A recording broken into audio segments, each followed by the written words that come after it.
Anybody at home?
To you for a moment, please?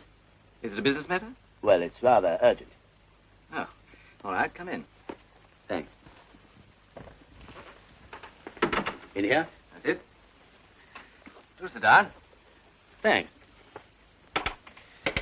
I don't think I know you, do I? No, we haven't met officially, but you must have noticed me quite a lot recently. Really, where? On the mantelpiece. I've been there for some time now. I was there watching you every time you came to make love to my wife. In fact, I should have thought that anyone with a touch of finer feeling would have turned me to the wall, or at least covered me with crape. You're Lee Warren. That's right. But I thought that you were in America. Vivian had a cable from you yesterday. What will these husbands do next? I suppose Vivian told you that we'd been... You've been what? Well, that we'd been out together. Very nicely put. I didn't mind the going out. It's the staying in that I objected to. I don't know what you mean. Don't you? No? I've had to tell you. I've been away for 8 months. During my absence, my wife has been spending a lot of time with you. Now I want to know where I stand. You must ask Vivian that. I will, of course. But first, I want to know what you're offering. Offering? Yes, do you want to marry her? How can I when she's married to you? Well, there is such a thing as divorce. Oh, I see. You don't like the sound of that very much. Well, frankly, no. What do you mean to say is that if I took a sock at you now and saw my solicitor in the morning, it wouldn't exactly enhance your career, would it?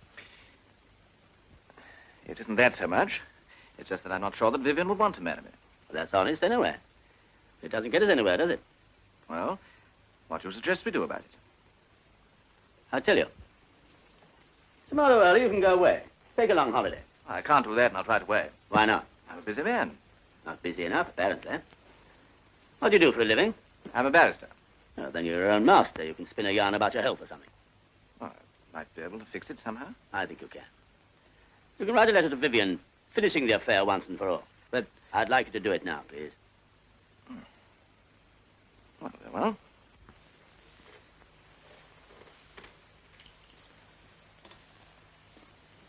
Wait, we'll compose it together. How do you usually address her? Vivian, dear?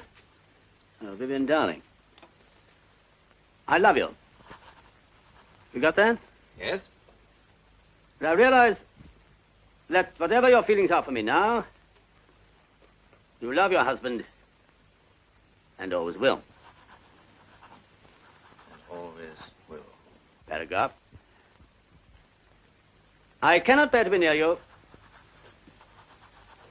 and to know that you can never be mine. And if what I am about to do may seem cowardly to you, Cowardly? your trip, you're running away without seeing her. All right. Cowardly to you, it is the only way out. So tomorrow, I'm going away on an extended trip abroad. When I return, I hope that you will again be happy with your husband and our friendship, but a happy memory of the past. Love, again, whatever you usually put. Love always. That's right. Love always. How does that strike you? Well, I think I see what you're getting at, Warren. You want all traces of opposition out of the way so that you two can try to get together again. Exactly. You know, you're very understanding, Fenton. In other circumstances, I could almost like you. Thank you. What about a drink now? I should like one. Whiskey? Please. Was your American trip successful? Very. Sarah? Please. You wouldn't care to settle there, I suppose. No, my roots are here. Cheers. Cheers. May I? Yeah, of course.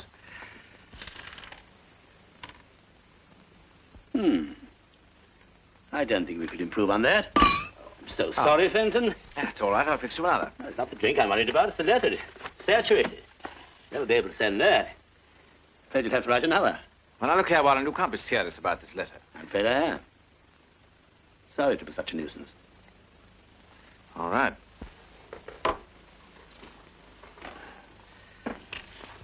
Pretty girl. Who is she? My sister. Why? I just wondered. You sure it's not somebody else's wife? I don't think that's very funny. No, perhaps not. Don't say I'm here. Of course not. Hello? Oh, hello. No, I'm all right. Yes, of course. Well, not tonight. As a matter of fact, I'm just going out. Yes. Yes, good night. Your sister? No, your wife. I don't think that's very funny either. She wanted to bring some friends in for a drink. What a shock she'd have had. You'd better finish the letter.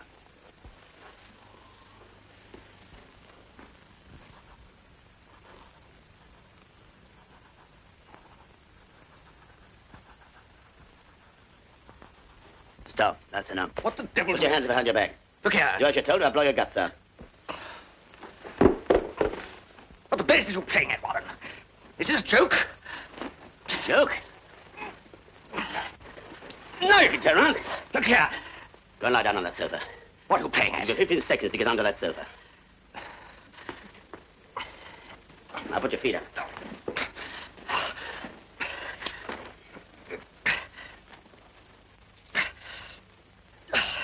I suppose you realize you're laying yourself open to a charge of criminal assault? No, and I'm not interested. Now, perhaps you'll be good enough to explain your quite extraordinary behavior. Certainly. That's why I came here. Did you and Vivian often talk about me? Not often. No, I don't suppose you would. Our marriage obviously didn't mean very much to you, but it meant a great deal to me. You probably wouldn't believe this, but I can remember exactly every detail of every minute of every day, since I knew I was going to America and had to leave her. I can remember exactly how she looked when I told her. She was wearing a new black dress. I didn't say very much until we'd started the dinner and the waiter had gone. Then I said, Vivian, the firm wants me to go to America. America? Yes, they want me to put over a couple of deals and make arrangements for a New York office. Will you go? No. Why not? They say I can't take you with me. But Lee, surely you're going. Do you want me to go without you? Of course I don't, but if it's your job. Oh, I get it. You're not so ridiculously jealous that you're still thinking about Paul. Nothing ridiculous about that. I promised I wouldn't see him again, ever, and I haven't. It was only a stupid little lapse. Surely you can forget that now. This trip means promotion, doesn't it? It may. Then you'd be a fool not to take it. How long will you be away? Oh, about 5 or 6 months. Well, that's not so very long. I'll write to you every day. You will? Of course I will. Get on with your soup, darling. It's getting cold. When Vivian saw me off at the airport, I could have sworn she heard in what she said. When I got to New York and settled down to work, the letters really did come every day, just as she'd promised. I knew everything was all right, but I could really trust her at last. That stage lasted exactly 3 weeks. And this sort of thing began to happen. Here's the mail, Mr. Warren. Oh, thanks.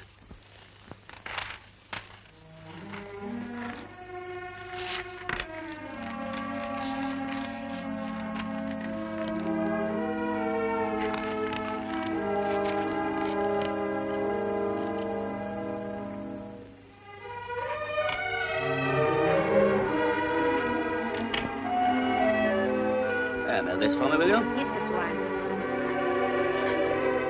Any mail for me this morning? Nothing personal, Mr. Warren. Is that all? Yes, thanks.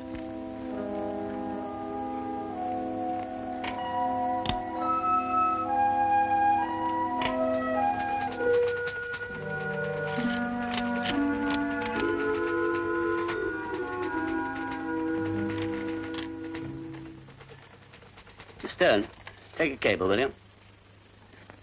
Mrs. Warren. Thanks for long letter. Stop. I'm mailing you a bottle of ink and fountain pen. Stop. Please use them. Stop. Looking forward to seeing you. Fondest love, Lee. Right away, sir. In the end, I couldn't stand it any longer, so I put in a transatlantic telephone call. All one weekend, I tramped up and down the office, waiting for it to come through. And when it did... Hello? All right, I'll hold on. Vivian, is that you? Vivian, what's happened? I haven't heard from you for over a fortnight. But, darling, I wrote to you yesterday and on Tuesday. Well, I must have forgotten to post it. I know, Lee, but I've been so terribly busy. Yes, you see, Mother's in town. I've had to take her out. I know, darling, but some days it's so difficult. Really, it is. All right, darling, I'll try. I miss you terribly, too. No, I'll write you every day from now on. Yes, I promise. Hello? Hello? We were cut off, but I didn't care. I'd spoken to Vivian and I was happy. That shows you the sort of fool I was about her. For a week or two, her letters arrived regularly. Then they stopped again. This time I didn't trouble to telephone. Instead, I took to haunting a little bar on Broadway. After a few drinks, I was able to persuade myself that nothing was wrong, but Vivian still loved me. My fool's paradise didn't last long. One night, I came upon an old tattler someone had left behind, and there, laughing up at me, was Vivian. And beside her, with his arms round her, also laughing at me, was Mr. Richard Fenton.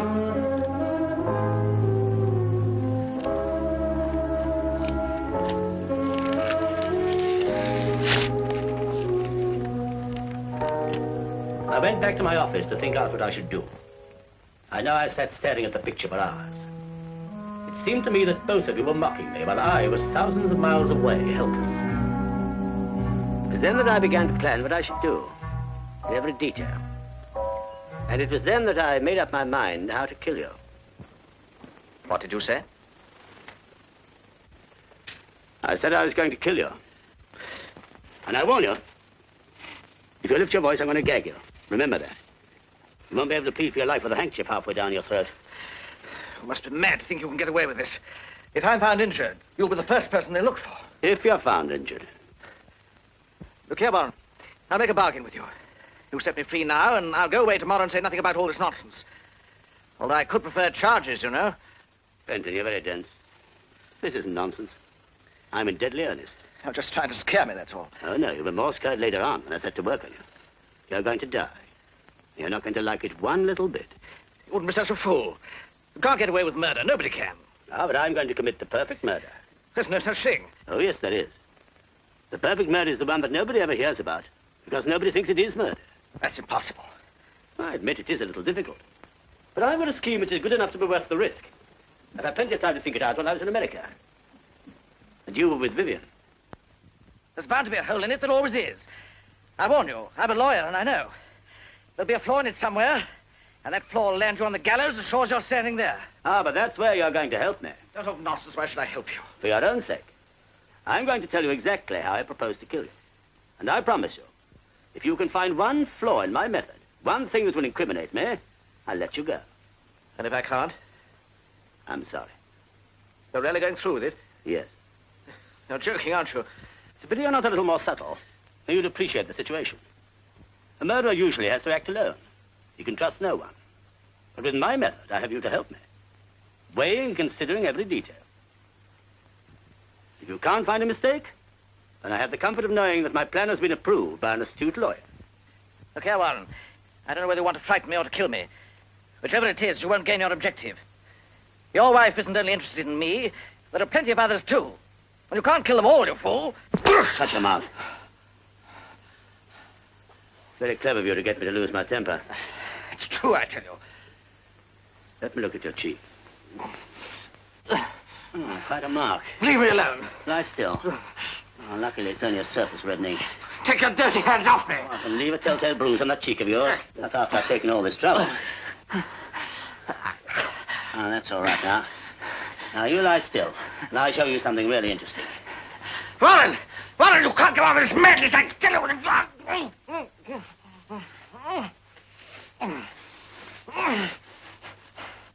This is your bedroom, isn't it?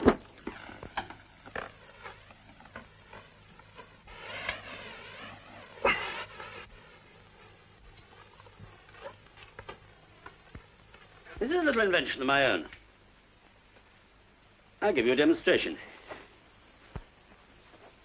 It's quite simple. I put the end of this tube in there. I then put the pillow slip over your head. I draw the open end tightly around your neck. Can you hear me?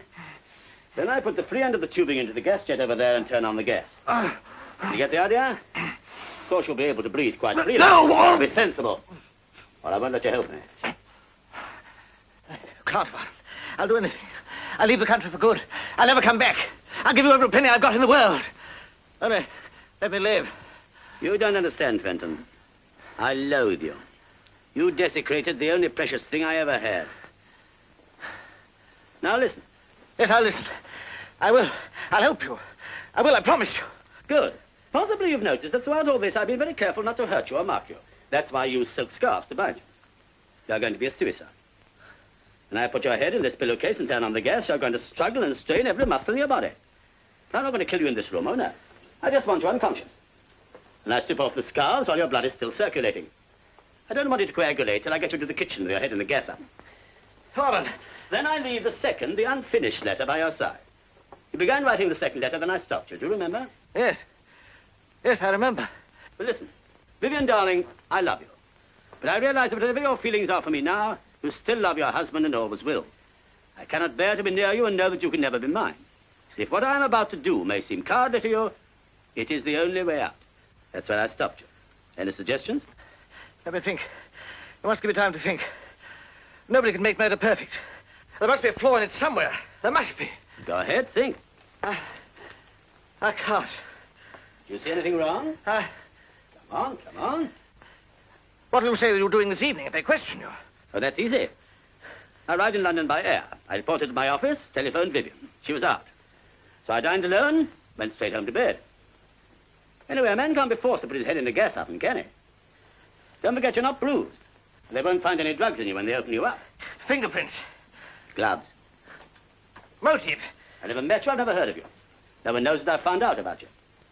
Somebody must have seen you come in here. If I hadn't taken care of that, I shouldn't be here now. Marks. On my wrist. Silk scarves. Any other suggestions?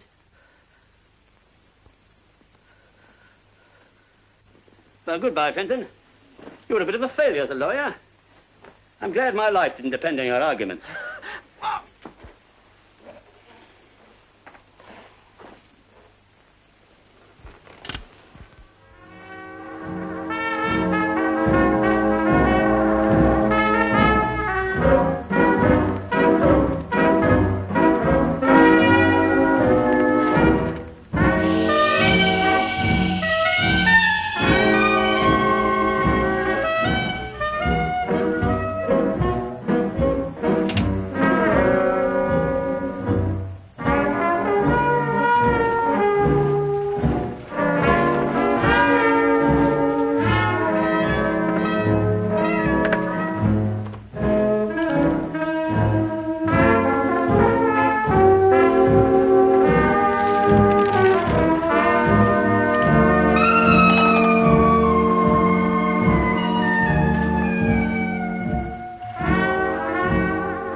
Dick?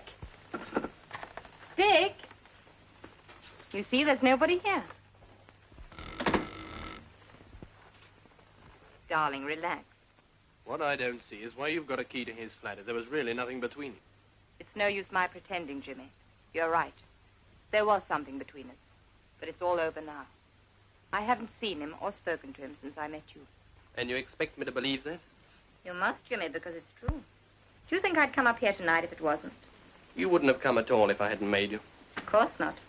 I was going to try and cover it up, naturally. I didn't want you to know. If I hadn't found that key in your bag, you wouldn't have told me. Would you? Do you blame me? No, I suppose not. I'm glad you know the truth now. I don't want there to be any secrets between us. It's far too important to me for that. And anyway, it's not a crime to have had an affair and then found out that you've made a mistake. Is it? You know why I wanted to be certain there was nothing between you and Dickie? No? Because I wanted you to divorce your husband and marry me. And now? I want to more than ever. Darling. You will marry me as soon as you can get your divorce, won't you? I don't know what to say. This is all rather sudden. Get me a drink, Jimmy. I don't want to touch his drinks. Well, I do. I need one. And so do you. And make it strong, darling. It isn't every day one gets a proposal. Well, don't laugh about it, please. I'm serious. I want to cable your husband tomorrow and tell him the news. You are a quick worker, aren't you? I'll get some ice from the kitchen. Jimmy, come and sit down here with me. It won't take a second. But, darling, I don't want any ice. I want you. You can have both. I say, can you smell gas? Darling, come here. It's this, isn't it? Careless so-and-so. It's only half turned off. I'll open the window. Stop rushing about. Now what's the matter? I can't kiss you here. Not in his flat. Well, let's go somewhere where you can. Where would you like to go? Bottle party? Can't you think of anywhere more private? Yes, I suppose so. Darling, we are going to be married, aren't we? Yes, but... Do I have to write you a letter, Mr. Martin?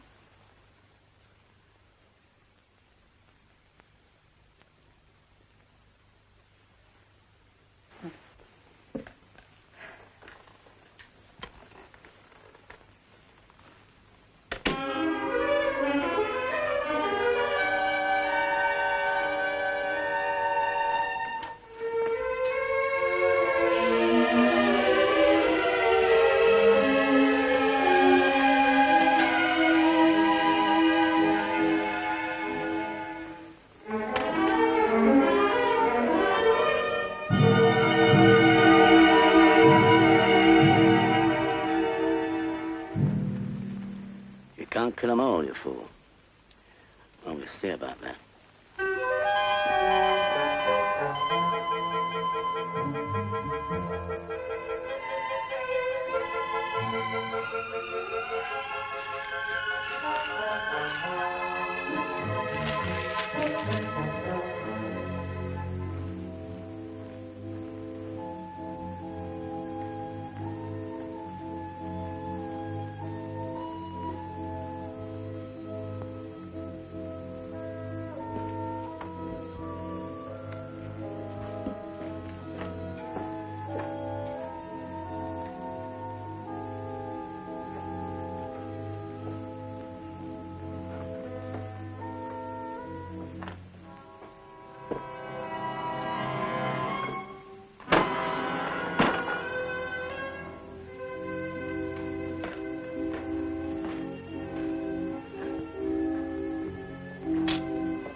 Should I be here with you tonight?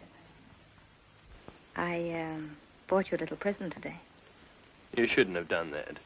It's only an old signet ring I came across in the junk shop. But just you read what's inside. Till death us do part. Vivian. Will you wear it? Till death us do part. Darling.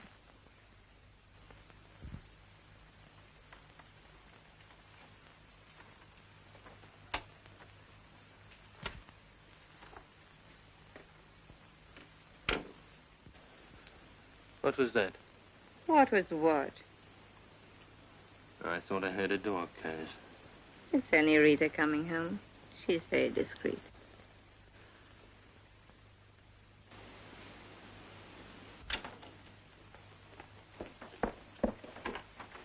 Oh, excuse me, madam.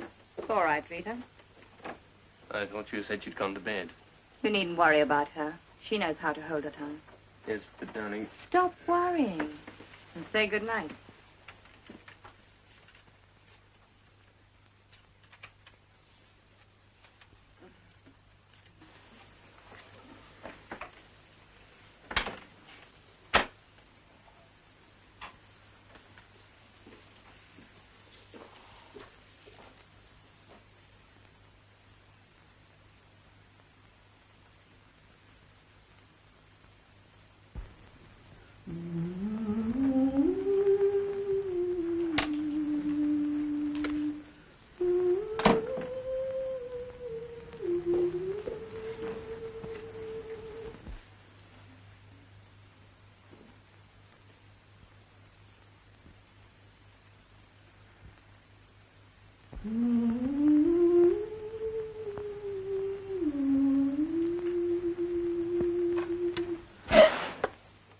Lee. Oh, I thought I heard you come in. Lee, darling. When did you arrive? How long have you been here? I've been in for hours. You poor darling. Why didn't you phone me when you landed? I did. No answer. So I came on home and went to bed. Why didn't you wait up for me? I was dog-tired. We had a rotten crossing. There was no one in anyway. Poor Lee. What a homecoming. And just the one night I'm out. You must tell me all about your trip. Was it successful? Lee, I've been so miserable without you. What time did you turn in? Oh, about 10. Did you have something to eat? No, I didn't want anything. Let me get you something now. No, thanks. Why didn't you write to me, Vivian? It won't take a moment. Why didn't you? But I did, darling. Dozens and dozens of letters. But you said every day. But, darling, that was only a figure of speech. You know I was thinking of you every minute and missing you dreadfully. But I couldn't just go on saying that over and over again, could I? It would have been so boring. And I've never bored you yet, have I, Lee? Not until now. But, Lee... You see, I don't believe you, darling. Were you on duty last night? Yes, sir. Did anyone ask for Mr. Fenton during the evening? No, sir. Did you see anyone strange? Anyone other than the usual tenants come in or go out?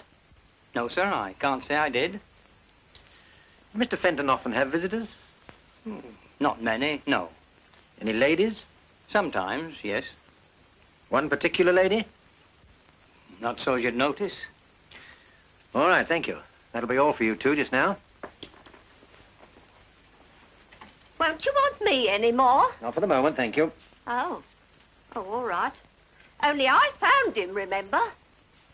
Yes, thank you. We're very grateful.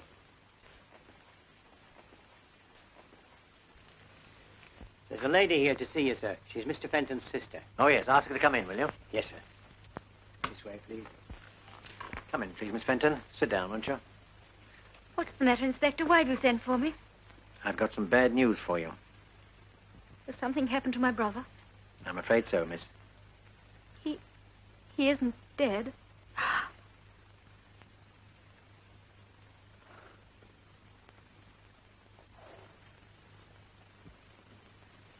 How did it happen? He was found this morning in there with his head in a gas oven. You mean he committed suicide? I don't believe it. Dick would never do such a thing. He's not that sort of a person at all. A man can't be forced to put his head in a gas oven, Miss Fenton. Dick wasn't like that. You'd better read this.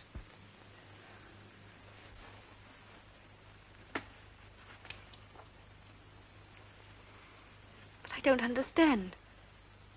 There's something strange about this. In what way? I realize you still love your husband and always will. But he knew perfectly well Vivian didn't love her husband. Who is this Vivian? Do you know her? Of course, it's Mrs. Warren. And your brother had an affair with her? Yes. And there was trouble with Mr. Warren? No. He's in America. You say your brother knew that Mrs. Warren didn't love her husband. We both knew. How? Because the man I was engaged to gave me up for her a fortnight ago. Are you quite sure about that? Perfectly. And what was the name of your young man? Martin. Jimmy Martin. I see. And you suggest that he took your brother's place with Mrs. Warren? I know he did. And she took your place with him, is that it? Yes. You must excuse my asking so many questions, but it is a bit complicated, isn't it? It's all very sordid and unpleasant. And it's all her fault. Yes, I'm sorry. Now, if you wouldn't mind giving me this Mr. Martin's address. Why? Are you going to see him? Well, just give me the address if you don't mind, and I'll decide about that later on. Yes, of course. He lives at number 7. Aren't you going to the office this morning? Yeah. Why not? Anxious to get rid of me? Not at all. I've turned in my report. Now I'm taking a few days off to put some private affairs in order. What private affairs? Oh, private affairs. Where are the other papers? They're over there.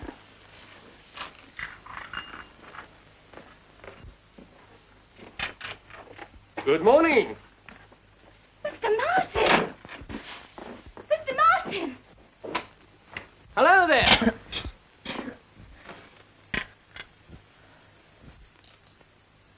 Thank you very much. My favorite flowers. Aren't they sweet? I beg your pardon. Not at all. Make yourself at home. By the way, I didn't quite catch your name. Vivian, introduce us. Jimmy Martin, my husband. How do you do, Mr. Martin? How are you? Have you known my wife long, Mr. Martin? Of course he hasn't. Only during my absence, I take it. I think I'd better go. No. I think I'm entitled to some sort of explanation. Isn't every husband who comes home to find a handsome young man calling on his wife with flowers, and at breakfast time, too? Do sit down, Mr. Martin. By the way, have you had your breakfast? Yes, thank you. I think you better go, Jimmy. Yes, of course. And I think he'd better stay. Lee, don't be ridiculous. Do sit down, Mr. Martin. Have a cigarette, will you? I don't know what you can hope to gain by this behavior, Lee. Mr. Martin, tell me, is it a habit of yours to call on my wife so early in the morning? Certainly not. But this morning you just thought that you would. Is that it? You may as well know it. I'm in love with Vivian. Well, at least you're honest. He's a likable lad. Have you quite finished, Lee? Nearly. Tell me, Mr. Martin, does my wife return your love, do you happen to know? Yes, I think so. Is that true, Vivian? I refuse to take part in this ridiculous charade. But you're terribly curious, aren't you? You're not missing a word. Oh. Please go, Jimmy. I can't stand any more of this.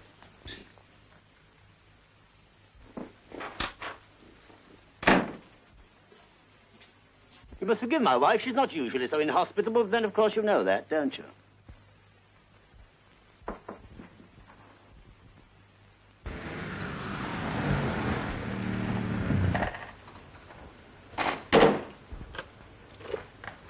That's a fine place to park a car now, isn't it?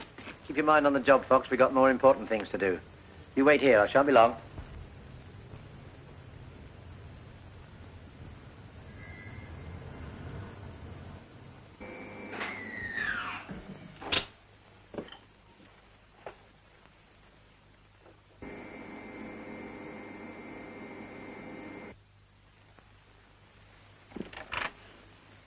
Good morning. I'd like to see Mrs. Warren, please. What name should I say? Inspector Pembury.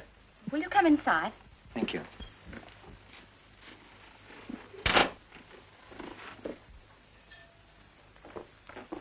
Excuse me, sir, there's a policeman called. Inspector Penbury. Who does he want to see? Mrs. Warren. Has he brought any flowers? No, sir. Then show him in. Will you come this way, sir? Thank you. Good morning, sir. Good morning. I'm Inspector Pembury. Mr. Warren? Yes, can I help at all? My wife's dressing. It's about a friend of your wife, Sir, Mr. Richard Fenton. Do you happen to know him? Fenton? No, I don't think I do. What about him? He was found dead this morning. Oh? What's that got to do with my wife? We found this letter near the body. It's addressed to Vivian. I think that's your wife's name, sir. Yes, it is. May I read it? If you wish. Thanks. I'm sorry to have to inflict this on you, sir. Did you know about your wife and this Mr. Fenton? No, I've been away for 8 months. I only got back from America yesterday. Oh, really, sir? Then I expect this must come as a bit of a shock to you. Well, yes and no. Yes and no? And there's no point in beating about the bush. I came back from America earlier than I expected because I was worried about my wife. She hadn't written for several weeks, and I'd heard that, well, that she was going about with other men. Now it looks as if I misjudged her. You mean this letter makes it quite clear? Yes. Did you say anything to your wife about Mr. Fenton last night, sir? How could I? I didn't even know he existed. Oh, of course not, sir. Silly of me. But you did talk to her, I expect. Not very much. She didn't come in until quite late. Didn't she come to meet you then? No. But she must have known you were coming home. As a matter of fact, no. I thought it was more of a surprise if she didn't. I see. Do you mind telling me what time you arrived back, sir? We landed about 5. I came by air. Ah, yes. And after you landed? Look here, what have my movements got to do with all this? You may as well know, sir. There was another man in Mr. Fenton's flat last night. We found his fingerprints. For a moment, I thought it might have been you. If I'd known of his existence, it very easily might have been. You mean you might have taken the law into your own hands? Yes. It's a good thing you didn't, sir. Oh, darling, this is Inspector Pembury. How do you do, Inspector? He wants a word with you. May I ask if you knew a Mr. Richard Fenton? I did, yes. Why do you say did, madam? Well, I haven't seen him for some time. Have a cigarette? No, thank you. What's all this about? Mr. Fenton was found dead in his flat this morning. Darling, ever get you a drink or something? No, I'm all right, thank you. Do you mind if I ask you 1 or 2 more questions, madam? Of course not. Thank you. Were you friendly with the deceased? Did you know him well? We went out 2 or 3 times together, if that's what you mean. Did your husband know him or of him? No. He was someone I met just recently. When did you see him last? I haven't seen him for, well, since dinner with the Sandersons about 2 weeks ago. Did he ever say anything that made you feel he might take his own life? No. That's why it's so terribly unexpected. I hope you'll excuse me, Mrs. Warren, but I have to be more explicit. Did the deceased... Please don't use that word. Did Mr. Fenton ever... Well, you know if he was fond of you? I suppose he must have been in a way. Otherwise, he wouldn't have wanted to take me out. I don't mean that exactly. Did he ever tell you he loved you? I'm sorry, Lee. But if I don't tell you now, I expect our friend will ferret it out somehow. I couldn't help it. I never encouraged it, but he did. He told me he loved me. He even suggested I should divorce you. Of course, at first his flattery turned my head. That's why I didn't write you. Then I realized how stupid I'd been and how very much I loved you. And I said I wouldn't see him again. But I still couldn't write you because I didn't know how to explain why I hadn't done so for so long. You do understand, don't you, darling? More than ever now, my precious. I was going to try and tell you this morning, but you wouldn't. I'm glad you have, because Fenton left a letter. A letter? And what you said just now explains perfectly what he wrote. Doesn't it, Inspector? It does indeed. What did he say? Just 1 more question first. What did you do last night, madam? I went to a theater with Mr. Martin. He brought me home about 11:45. Did he come in for a while? Of course not. He saw me to the door, said good night, and left. Thank you, madam. Here's the letter.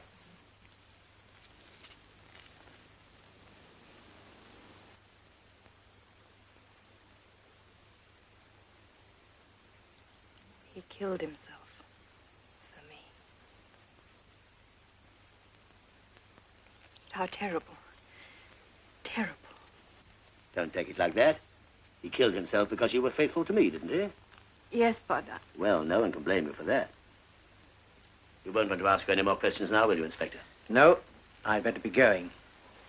Inspector, if there's anything else, please don't hesitate to ask me. However badly I may feel about this, it's not myself I'm worried about. It's my husband. Your husband, madam? I don't quite understand. Well, you know how people talk. And that letter, it looks so awful. Must it be published? Well, that's for the coroner to say, madam. I'll do what I can. Thank you, Inspector. Thank you, madam. You made things much easier for me. Good day, Inspector. Good day.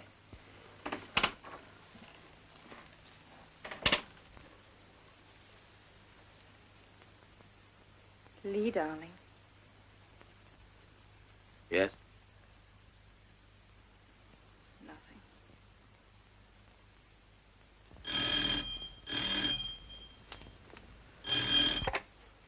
Hello? Oh, hello. I can only talk to you for a second. Lee's in the other room. Jimmy, listen. Dick Fenton's committed suicide. Who told you? Oh, is she there? Well, be careful what you say. Jimmy, listen. The police have been here asking all sorts of questions. They wanted to know where I was last night, and I had to tell them. If they ask you, say that you saw me home. And whatever happens, don't let out that I was in Dick Fenton's flat last night. No, don't worry, I wouldn't. No, of course not. All right, I'll watch my step. Bless you, darling. And be careful.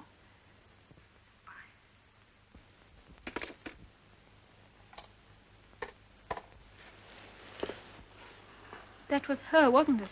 Yes. Does she know? Mm-hmm. I can just hear her gloating. Dickie killed himself for me, you know. Isn't it too touching? Oh, she's not like that. Isn't she? First she lets her husband down. Then she lets Dickie down. Someday she'll do the same to you. No, I don't believe she will. Anyway, I'll take a chance on it. Do you really love her? Yes. Is she coming here? No, it's all right. Now, calm down. I'll go and see who it is.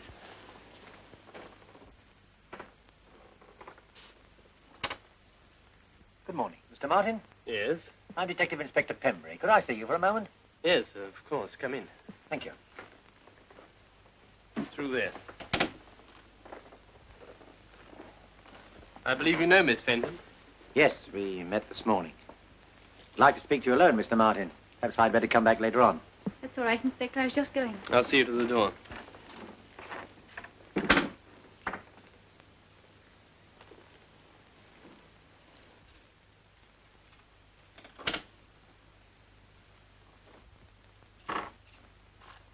Well, Inspector? I suppose you've heard of Richard Fenton's death? Yes, his sister was telling me about it. No, thank you. Just a few personal questions, Mr. Martin. Do you mind? Not at all. How long had you known the deceased? Since we were at school. You're engaged to his sister, I believe. I was. We broke it off some time ago. Oh, I'm sorry. So far as you know, had Mr. Fenton any business or financial worries? He was a successful barrister. They don't have that sort of worry. Sit down, won't you, Inspector? Thank you. Any suggestion as to why he should take his own life? None at all. Do you think there might have been an unfortunate love affair? Not that I know of. Drink, Inspector? No, thank you. You can't think of anything in that line. No. When did you last see the deceased? At a party about 10 days ago. I see. Perhaps you wouldn't mind telling me your movements last night. I went to the theatre. Alone? No, with a Mrs. Warren, a friend of mine. Dropped her off at her flat and came on home. Could someone confirm the time you arrived back? I'm afraid I can't help you there. I have no maid and I saw no one. Well, thank you, Mr. Martin. Hope I haven't caused you any inconvenience. No, not at all. Before you go, Inspector, may I ask you a question? By all means. Was it really suicide? I haven't the foggiest idea. Good day, Mr. Martin.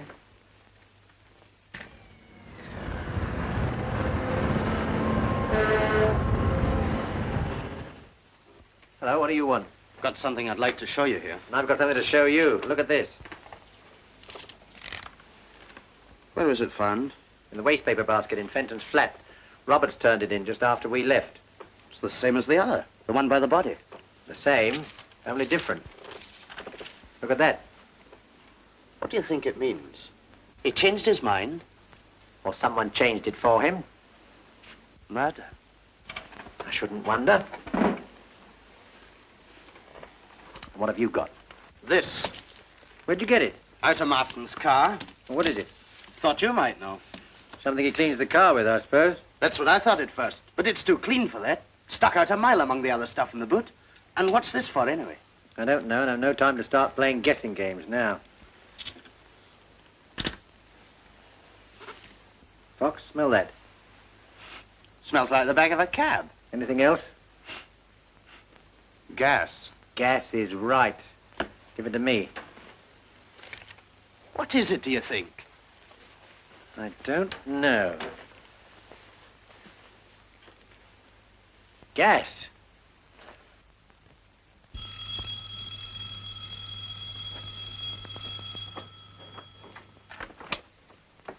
Oh, it's you. Come on in. Just a couple more questions, Mr. Martin. Reinforcements? Yes. Sergeant Fox, my assistant. Going away? Just for the weekend. Mr. Martin, are you quite sure your answers to my questions this morning were correct? Of course. Then before I ask you this final question, I must warn you that anything you say now may be taken down and given in evidence. What is all this? Just a formality. Are you quite certain you didn't visit Mr. Fenton's flat last night? Quite certain. Then how do you account for your fingerprints being found there? Fingerprints? Well, they must have been left from the last time I was there. When was that? About 2 or 3 weeks ago. Do you think Mr. Fenton would have left a whiskey glass on his table for 3 weeks? No, of course not. And perhaps you wouldn't mind telling me what really happened. Very well. I went there for a drink. When was this? Well, I dropped Mrs. Warren off at her flat at about 11:30. And I thought I'd call round and see Dickie. He wasn't in, so I had a drink and left. If he was out, how did you get in? I had a key. You must have found it. I left it on the table by mistake. So you arrived just before midnight. About that. The doctor puts the time of Fenton's death a few minutes either side of midnight. So you see, Mr. Martin, it looked as if Fenton was in his flat when you called. But I swear to you, he wasn't. Now, wait a minute. I didn't look in the kitchen. You mean he might have been lying in there and you wouldn't have known anything about it? Well, it's possible. You didn't go to the kitchen for water or soda or anything? No. Now, how do you explain your fingerprints being found on the kitchen doorknob? What? Oh, yes, well, I started to go to the kitchen, but I couldn't find the light switch, and I just didn't bother. I'm sorry, Mr. Martin, but I don't believe a word you're saying. I can't help that. I've told you the truth. We found the oven gas jet still on this morning. If the deceased had been lying in the kitchen when you were there, you must have smelt the gas. But I did. I remember now, and I said... I thought it was a leak. What's all this about, anyway? It was suicide, wasn't it? You asked me that before, this morning. Remember? Yes, but Miss Fenton was telling me that he left a letter. Well, what makes you think that letter showed he intended killing himself? If you let me read it, I'll tell you. Well, here's a copy.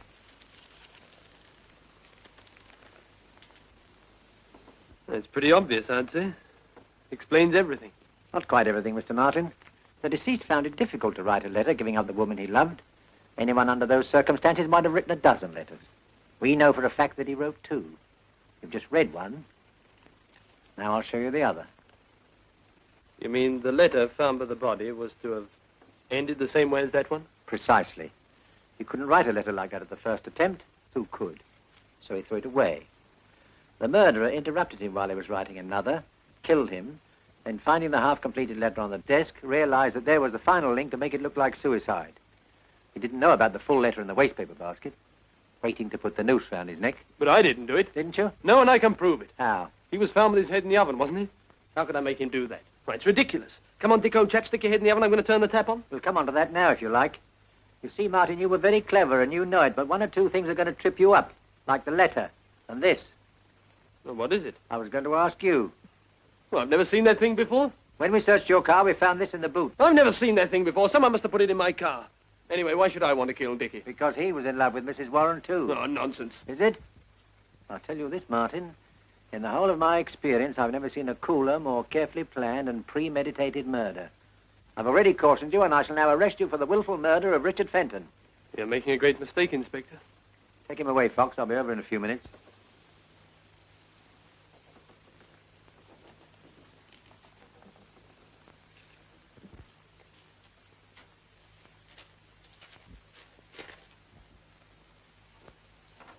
That young man of yours seems to be hitting the headlines. Who? See for yourself. Jimmy didn't kill him. He couldn't have. Of course not. Because you were with him all the time, weren't you? I don't know what you mean. Don't you? Good morning, Rita. Good morning, sir. Thank you.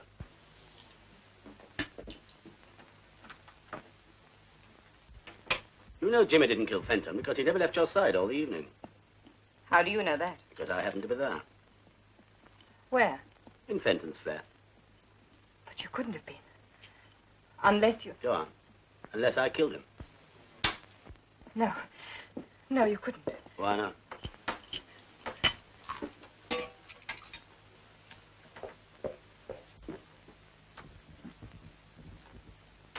How could you have done it when you didn't even know about him? I found out. The rest was easy. In fact, I only made one mistake. What was that? I thought Fenton was the only man in your life.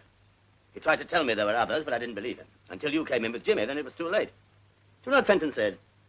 He said, you can't kill them all, you fool. Well, he was probably right. But Fenton and Jimmy in one day is a pretty good start, isn't it? Now what is it? Post has just come. Well, put them over there. No, give them to me, will you, please?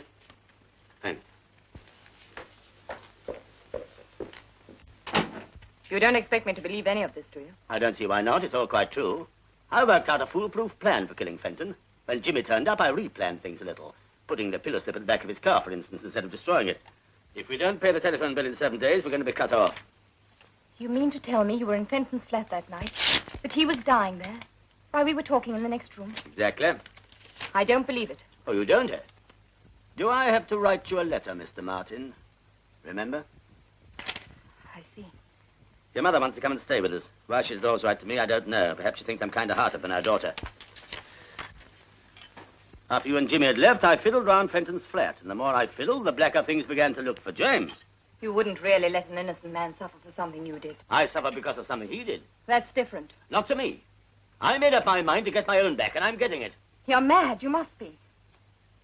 You love Jimmy Martin very much, don't you? Yes, I do. And you'd do anything to save him, wouldn't you? Yes. Well, now you're going to be in the interesting position of knowing that he's innocent and that I'm guilty and that you can't do anything about it.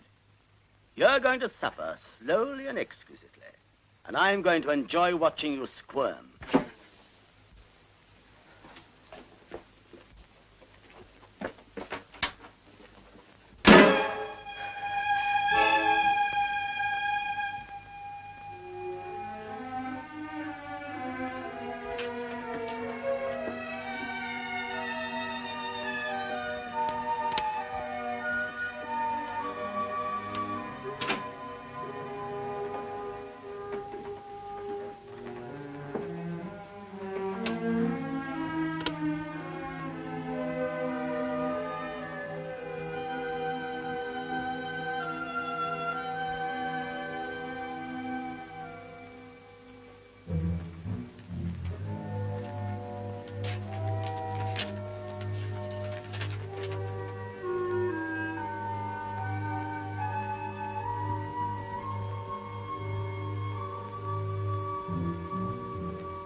Rita, are you in bed?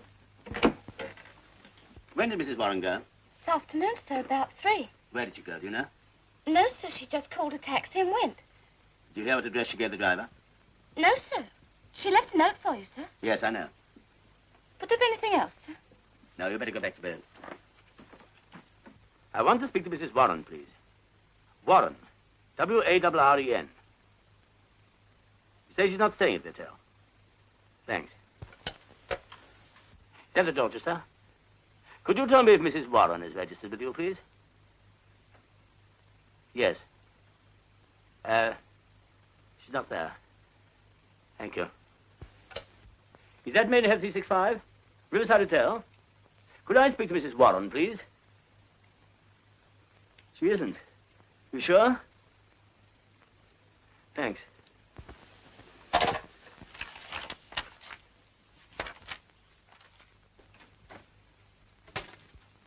Mr. Martin, sir. Thank you, Fox. You and Gray wait outside, will you? Yes, sir. Sit down, Mr. Martin, please. You know Miss Fenton. Hello. Miss Martin, I want to ask you some questions in a moment, but there's something I must check up on first. You won't mind waiting, will you? Haven't got much option, have I? No, you haven't really, have you? Excuse me.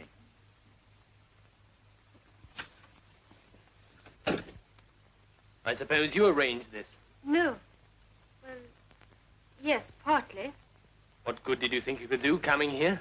I don't know. I just thought I would find out if there was anything to do to help. Well, there isn't. I know you didn't do it. So do I, but it happens that the police can prove to their own satisfaction that I did. Jimmy, do you love her very much? No, I don't think I love her at all. Then why shield her? Because if they could hang me on the evidence they got, they could hang her just as easily as an accessory. The significant thing is that pillow slip being in my car. Now, someone must have put it there deliberately. Whoever it was had a grudge against two people, Dickie and me, and hated us both enough to want to kill us. Oh, Jimmy. Oh, excuse me. Look, I'm sorry, but something very important has come up on another case. Would you mind very much if we postponed our talk to another day? No, Inspector, of course not. Thank you very much. Oh, Gray, take Mr. Martin downstairs, will you? I want you, Sergeant. Anything wrong, sir? No, that's what's worrying me. It's all too neat and tidy. It all adds up perfectly. Too perfectly. Don't you think that's just because we were lucky enough to come across the evidence quickly, sir? Maybe. I was wondering whether we were meant to come across it. You mean you believe the boy when he says someone else put the pillowcase in his car? I don't know. All I do know is that whoever planned this murder was a clever man. Cool, calculating, ruthless. Clever. Does that sound like Jimmy Martin to you? Ah, you can never tell with those quiet ones. He may have committed half a dozen other murders for all we know.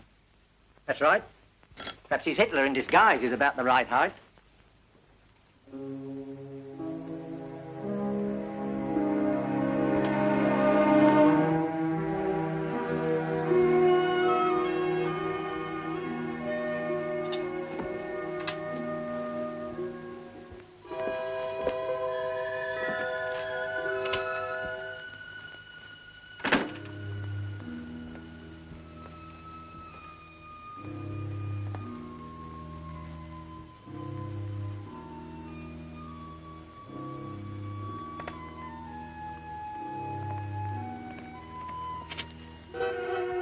Enjoying the view, Mr. Warren? Oh, good evening, Inspector. No, just taking a walk. Long way from home, isn't it? As a matter of fact, I'm not sleeping very well, so I've taken to going for a long walk before I go to bed. Do you usually come and look at Fenton's windows? No, why? Oh, I see what you mean. The criminal returning to the scene of the crime and all that. I didn't say so. No, I should hope you wouldn't.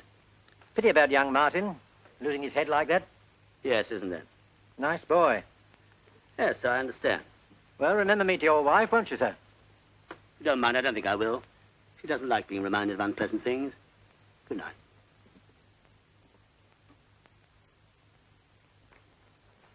Did you take the tablets I gave you? Yes. 2 the first night, 3 the second, and 4 the third. No effect? None at all.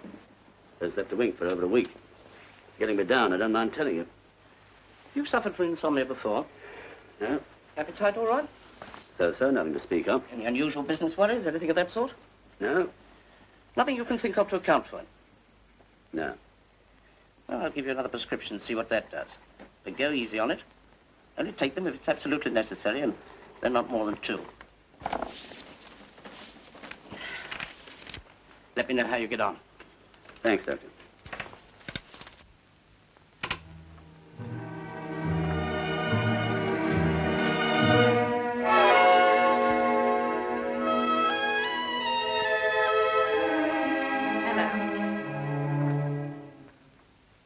When did you come back? About half an hour ago. You might look as though you're pleased to see me. You suppose I am? I thought you might be by now. Give me a light. Why did you go off like that? I told you in my note. Your hand's a little shaky, isn't it? Yes, I haven't been sleeping very well. You know you do look a little the worse for wear. You don't seem very worried yourself. I'm not. You're tougher than I thought you were. Not tough. Just logical and sensible. You see, Lee, I've thought the whole business out, quietly and reasonably. And I've discovered 2 very important things. What are they? First, that I love you, and second, that you love me. What makes you think that? Why else should you be so jealous of every man who so much as looks at me? Why else should you kill Dick and Jimmy? To make you suffer something of what I've suffered. But, darling, that's silly, surely. I never loved them the way I love you. Is that true? Of course it's true. Why did you think I came back? Why did you? Because I was worried about you. Why? In case you might do something silly. Why should I do that? Because the responsibility for that boy's death is getting too much for you, isn't it? Yes, it is. I don't know what to do about it. I can't think straight. It's all my fault. I should have made you see that nobody means anything to me except you. But what about Fenton and Martin? They never meant that much. But why did you... Only because you weren't there and I was so bored without you. Vivian, is that true? Absolutely.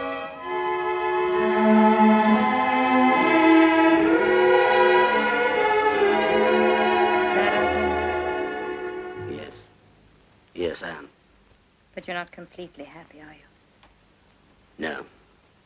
You're still worrying about Jimmy Martin. I can't let him hang now. He's not going to. I'm going to prevent that. No. Yes. Yes, I must say that I was there. Now, that'd drag you in as an accomplice.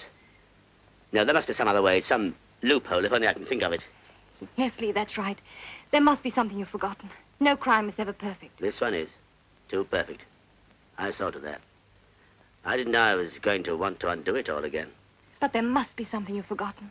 There must be. Lee, try to think. Please try to think. Oh, Fox.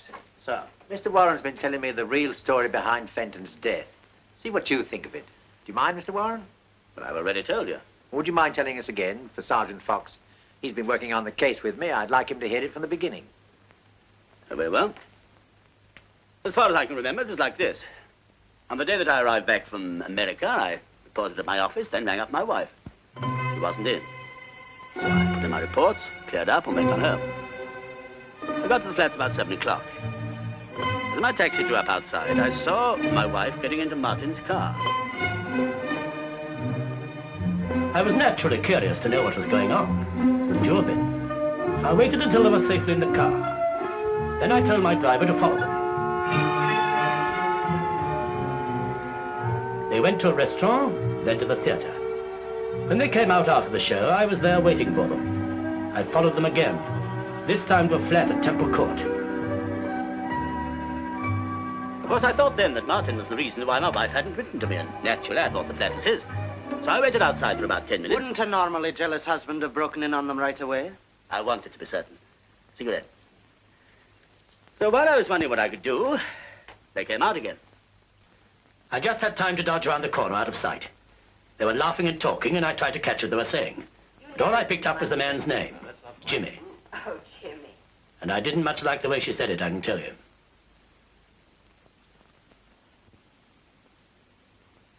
After they'd gone, I tried the door. Which was conveniently open.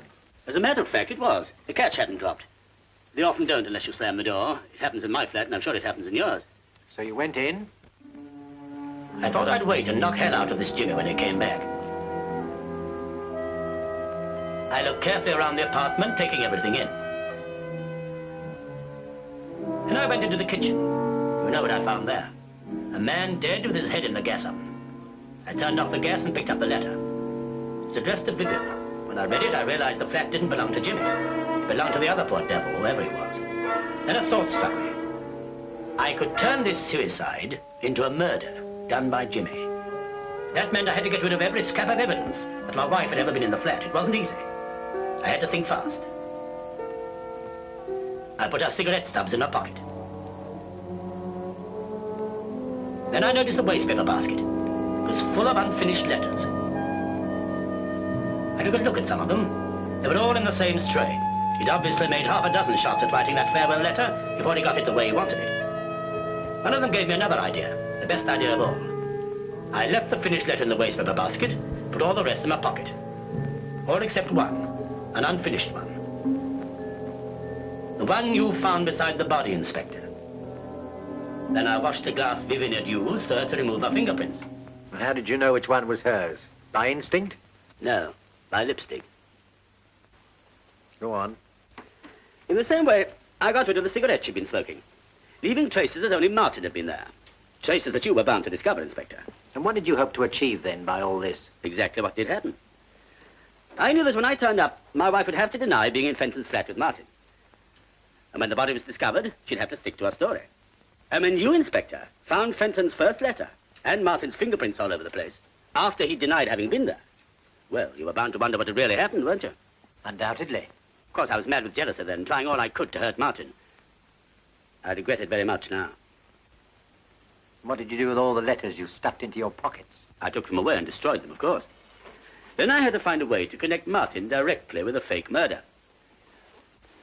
That wasn't easy. If Fenton had shot himself, there'd have been a gun. But gas... Then I had a really brilliant idea. You know, the gas mask thing. I set to work and made it.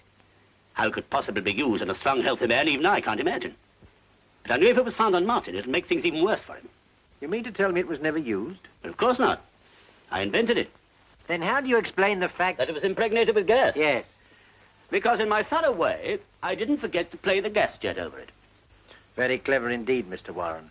And at the risk of appearing a trifle dense myself, may I ask how you planted it in the car of a person you didn't know? Quite simple. Martin's car was outside my own front door when I returned from Fenton's flat. Where exactly did you put the contrivance? In the back right-hand side of the luggage compartment, correct? So what you're saying is that Fenton committed suicide and you made it look like murder. Is that it? It is. Very interesting, eh, Fox? Yes, sir. Very. Would that be all, Inspector? Yes, that'll be all. For the moment.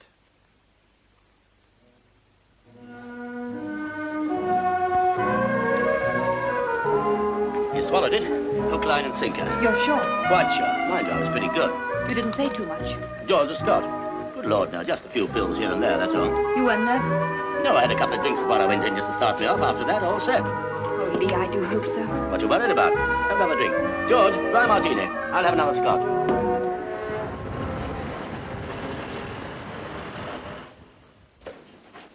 Oh, Mr. Warren, there's a gentleman to see you. Oh, thanks.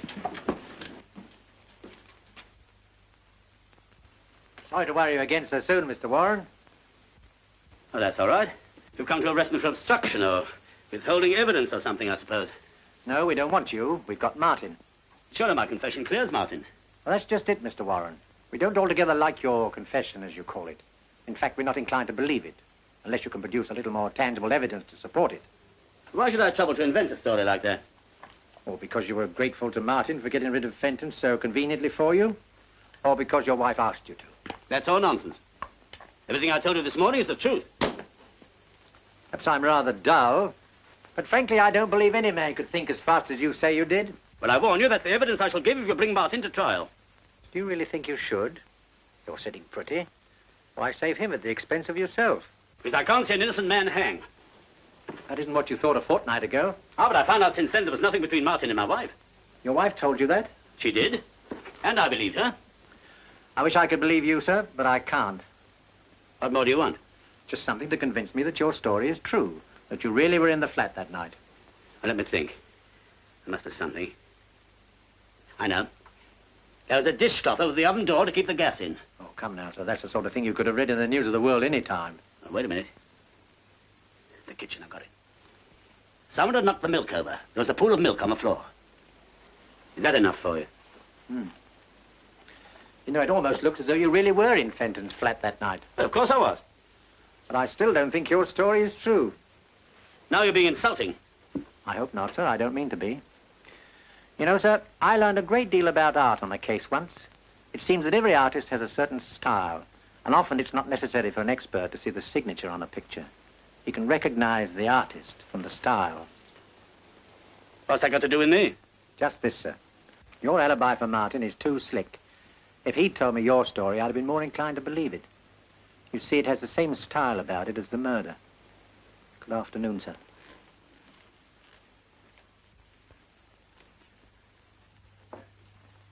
Inspector Pembury, madam. Good afternoon. Good afternoon, Inspector. What can I do for you? Well, as a matter of fact, I've come to ask your help. I can't believe you need that. Oh, two heads are better than one, you know. It was your husband's idea. Really? Yes, he came to see me today and told me an extraordinary story. He said that Fenton really committed suicide, but because your husband was jealous of Martin, he arranged things to look as though Fenton had been murdered by Martin. I know. He told me all about it.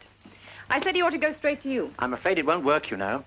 I don't know what you mean. It's quite clear, surely. I don't believe your story, and I'm not going to release Martin. Well, if that's your attitude, I don't know what I can do about it.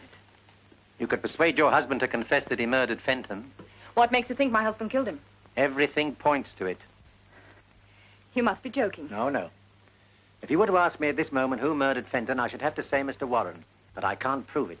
He's been too clever for us so far. But I can prove it against Martin. So either you've got to help me or I've got to go ahead and hang a man who's probably innocent. I think you better go. What you're suggesting is insulting and ridiculous. Very well.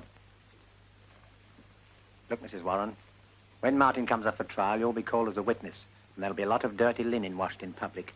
But if your husband confesses, we shan't have to call you, and you'll make a very attractive widow. To put it bluntly, don't you think it's a question of which of the two you prefer, your husband or Mr. Martin? How dare you? Of course I prefer my husband.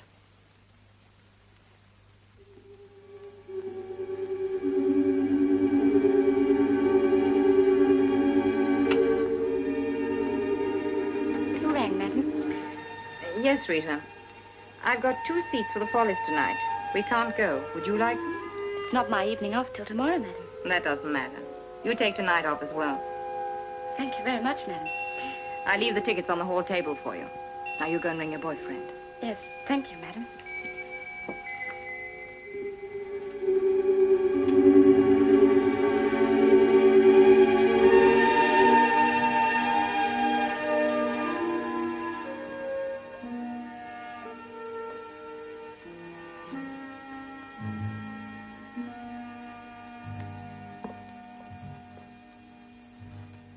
Hello, darling. Hello. You're late. Yes, I am a bit. Gosh, I'm tired. Come in here and I'll give you a nice drink. Thanks. Had a busy day? Not particularly. You've been overdoing it again, you know. Yes, I suppose I have. I walked home. Good heavens, why? I wanted to think. Pembury was at the office this afternoon. He's been here, too. What did he say? Don't worry, darling. Put your feet up and relax. There we are. I can handle him. What did he want? Oh, he was just probing around as usual. I think he knows I did it. Did he say so? No, but he kept on hinting. He said he didn't believe a word of my story. He said more than that to me. What? He said he was quite sure you did it. Well, there you are. But he knew he couldn't prove it. I'm not so sure. Well, I am, and so is he. He admitted he hadn't got a thing to go on. Now shut your eyes, darling, and rest up a bit.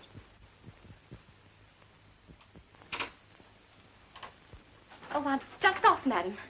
Have a good time. You look very nice tonight, Rita. Thank you, madam. What on earth are you doing? Packing? I can see that. What for? They're taking a trip. Don't be an idiot, Vivian. I can't stand any more tonight. Listen, Lee. I found the answer to the whole wretched business. You remember Pierre? No? Who's Pierre? Pierre Roger, the lawyer we met in Paris. Well, what about him? Well, he's back in London. I spoke to him this afternoon. You didn't tell him anything about me, I mean. Yes, I did. Well, you shouldn't have done that. Suppose he goes to the police. He won't. I know Pierre. You can trust him absolutely. Well, I hope you're right. Of course I'm right. Besides, a lawyer's like a doctor or a priest. They never repeat anything. All right. What did he say? He's very smart. You know that. And he says the best thing for you to do is to get out of the country at once. Not a hope. We'll be stopped before we got across the channel. Pierre says not. He says they can't stop you without charging you, and we know they can't do that. He's flying back to Paris in the morning. We can have 2 seats on his plane. It'll never work. It's got to work. Oh, yes, and there's one other thing. Pierre said you shouldn't just walk out. That might look bad, as though you're running away. He said you should write the inspector a note, saying you're going away to avoid the publicity. I don't very much like the sound of that. Well, that's what Pierre said. I better telephone. No, darling, don't do that. He particularly said not, in case the line's tapped. Yes, I suppose they might do that. Perhaps I... Don't move, darling. I'll get you some writing paper.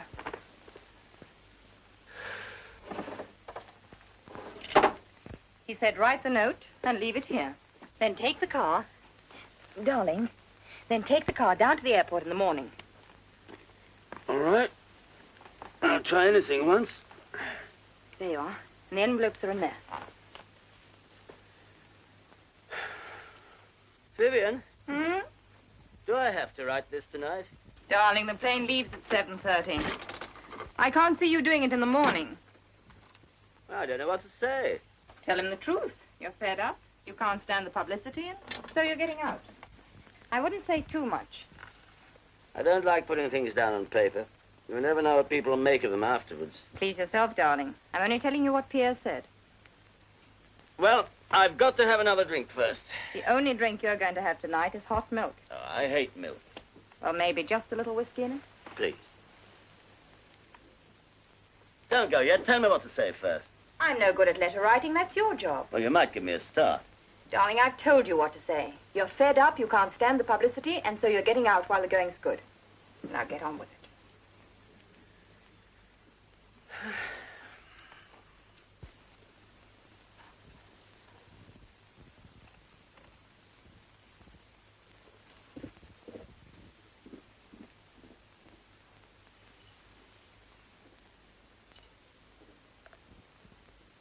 Finished? Just about.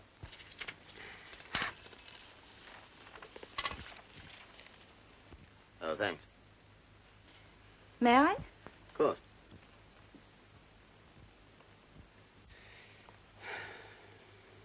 I never know whether it's the milk that spoils the whiskey, or the whiskey spoils the milk. You can't have it both ways, darling. Oh, Ernie. Oh, what's up? Lost the tickets? No, just remembered I've left them on the hall table in the flat. Oh, that's torn it. What do we do now? Oh, we have to go back. Oh, we'll miss half the show. No, we won't, not if we hurry. See if you can get a taxi.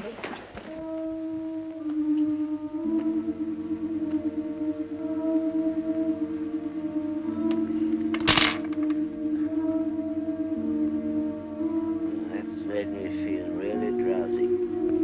I'm not surprised. I put some of your tablets in it. Good. How many? 20. 20.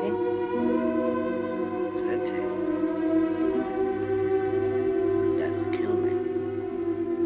Yes, dear. You're not serious. Yes, Lee.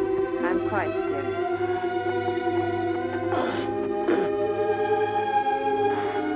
Why have you done it? Just when we're together again. Clear of it all. I'm afraid that was just a fable, dear. You see, if I hadn't made you think that I loved you, and was ready to go away with you, you would never have saved Jimmy. So you do love him? Yes. Yes, Lee, I do. I see. Oh, get a doctor, please. Before it's too late. Please. Please. It is too late, Lee. But you needn't worry. You won't feel anything. You'll just get sleepier and sleepier. Vivian, for pity's sake. I don't want you to die, Lee. But you've got to. Why? So that I may go on living the way I want to live.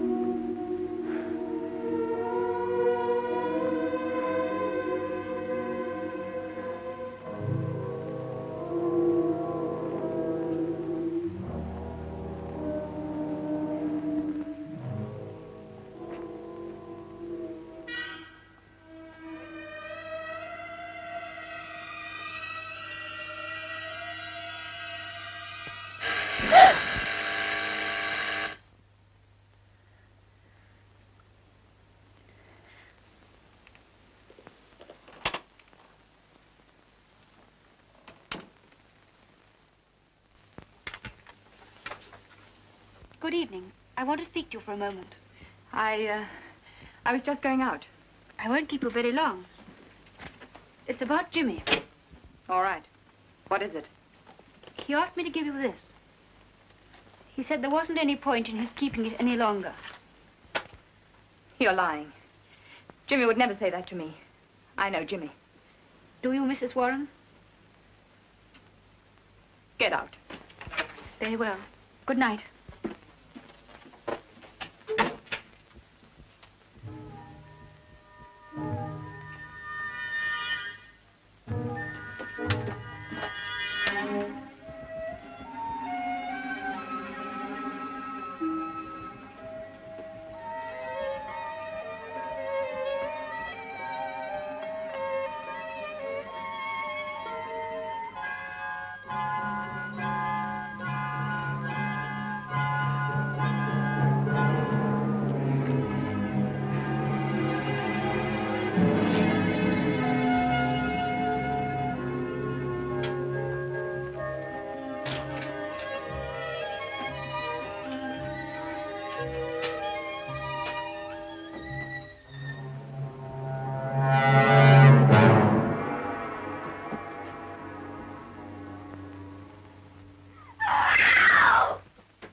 Tell me, is there a doctor in this block? Yes, on the floor below. I'll go and get him quick.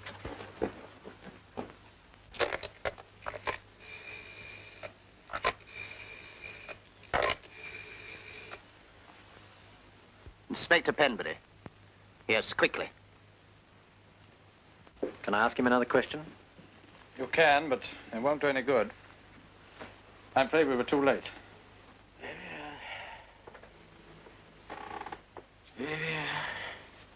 Have you anything to tell us, sir?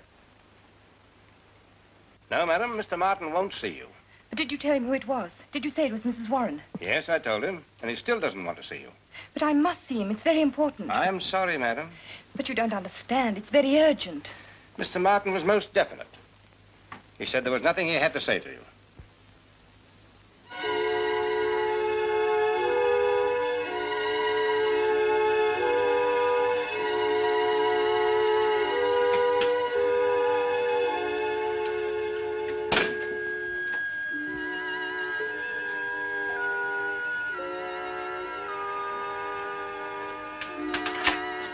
She's here, sir. In the lift.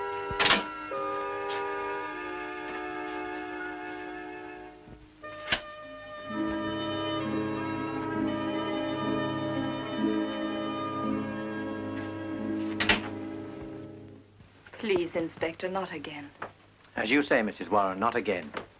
I think this is the last time. Have you seen my husband? Yes, madam. Mr. Warren's in the bedroom. He died a few minutes ago. We were too late to save him, but we were just in time to learn how helpful you'd been in effecting his release. I don't know what you mean. Don't you, Mrs. Warren? Then you better come along with me to the station and I'll explain more fully. Yours, madam? Till death us do part.